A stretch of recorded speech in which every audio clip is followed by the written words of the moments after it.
3 True Scary Stories Bus Stop Horror Stories.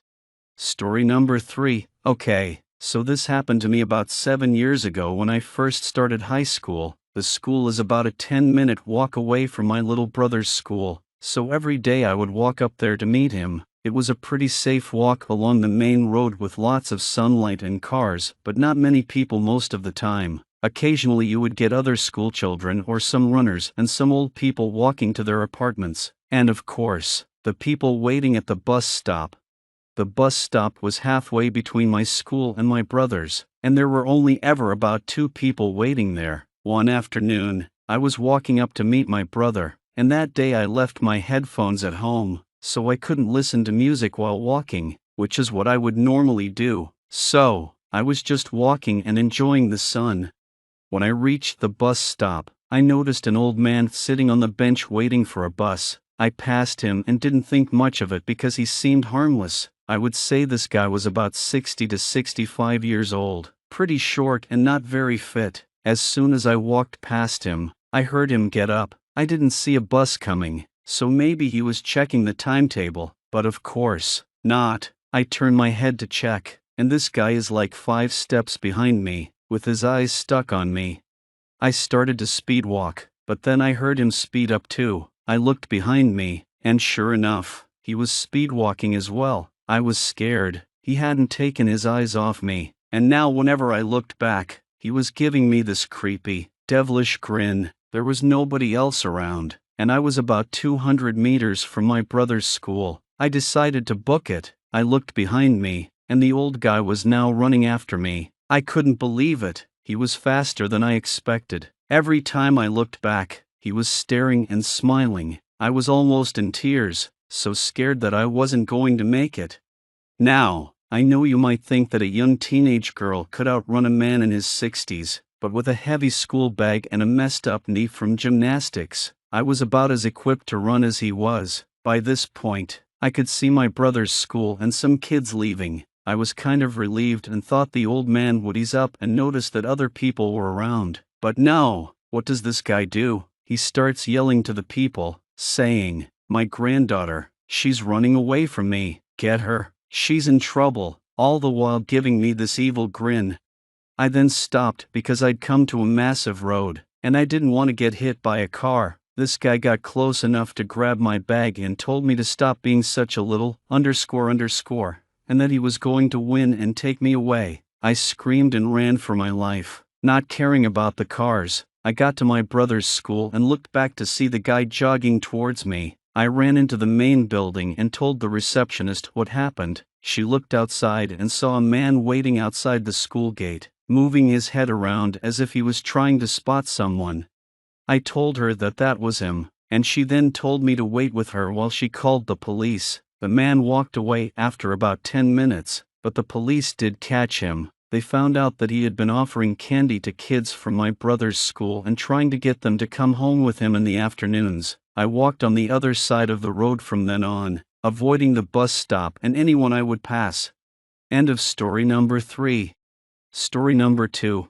I grew up in rural Michigan and rode the bus to school every morning. We lived in a house at the bottom of a hill on a country road, but my bus stop was at the top of the hill, just past our house. The story I'm about to tell happened when I was 7 or 8 years old.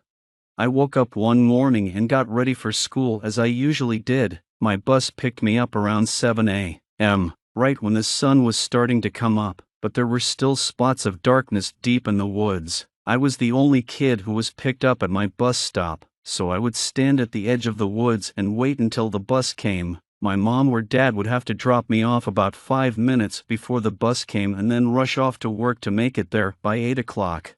It's not that they felt completely comfortable doing this, but they didn't have many options. We lived in a safe area, or so we thought, and the bus arrived on time 99% of the time, so they weren't too worried that anything would happen to me in the 5 minutes I was left alone. So, I'm standing there, cold as __, waiting for the bus to come, watching the sun rise slowly in the sky. It's still a little dark out, but not yet bright enough for me to see what's going on around me. I saw the lights of the bus in the distance, on time as usual, and it came to a stop right in front of me. My bus driver, Mrs. Teresa, opened the door and said, "Good morning," and gestured for me to hop on. I walked to my seat, put my stuff down, and noticed that the bus wasn't moving yet. Mrs. Teresa still had the door ajar. She just sat there, leaning slightly out of her seat, staring into the woods for a good minute or so. Finally, we were off and on our way to school after picking up a few more kids. After arriving at school, Mrs. Teresa escorted us in, which was something she never did. I remember seeing her slip into the office and talk to one of the secretaries.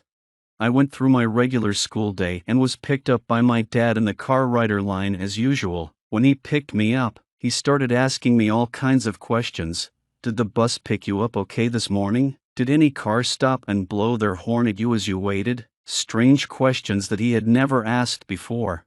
The next morning, my parents didn't take me to the bus stop. My mom dropped me off at school at a later time. This continued, alternating a drop-off by my mom or dad, for the remainder of the school year. At the same time, I noticed they changed my bus stop.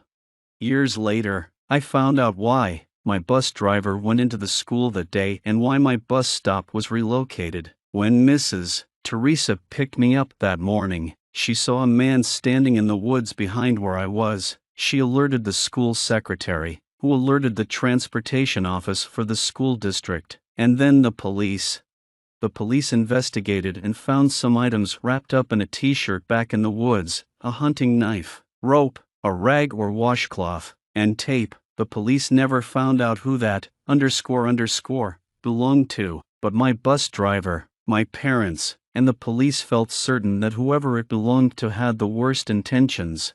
I think about this often and wonder what would have happened to me had my bus driver been a few minutes late, or had she not noticed the man standing in the woods after I boarded the bus. Because of this incident, the school district changed my bus stop to be located right in front of my house. That way, I could stay in my house until the bus pulled up. No more standing by the woods for me. I resumed riding the bus the next school year. End of story number 2.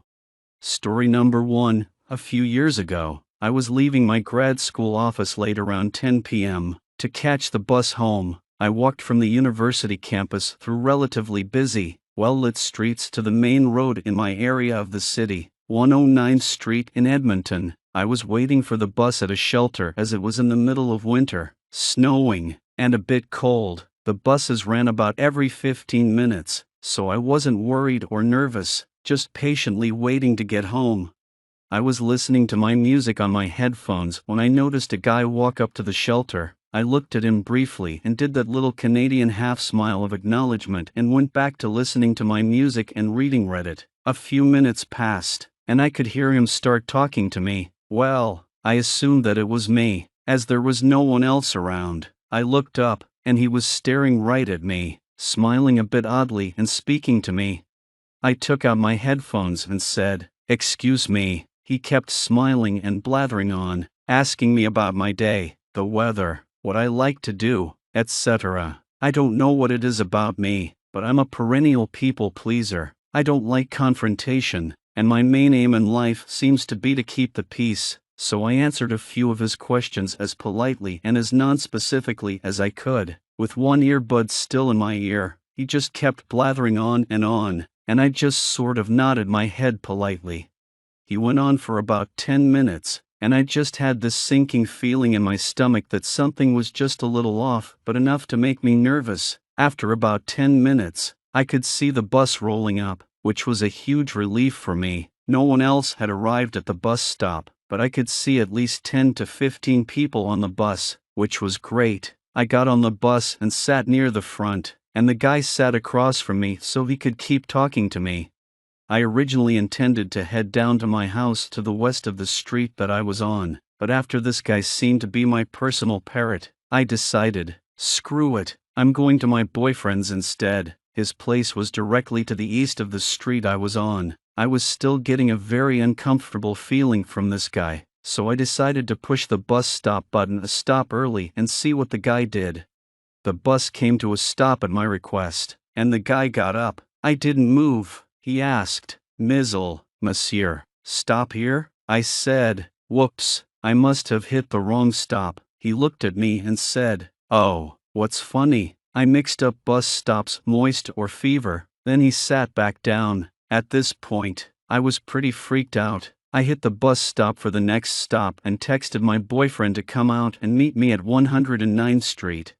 I got up to leave the bus once it stopped, and the creepy dude followed. I crossed the road, and he was still tailing me, still talking away at me and still asking me questions. Once I got to the other side of the road, I told him that I had to go.